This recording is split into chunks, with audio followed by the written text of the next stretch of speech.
ng our champion. Again, may I call on Vice Chairman, Vice President, is still around? Is he around? Wala pa rin. So, habang po bago lumalim ang gabi, our first, or champion pala, with a garnering score of 97.33.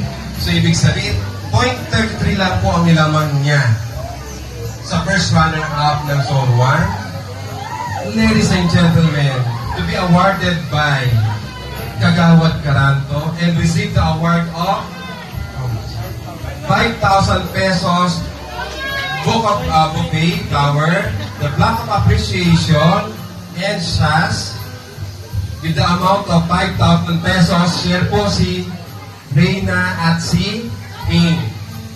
So, ladies and gentlemen, our champion for the representative for the year of 2025 is none other than the undisputed Zone 7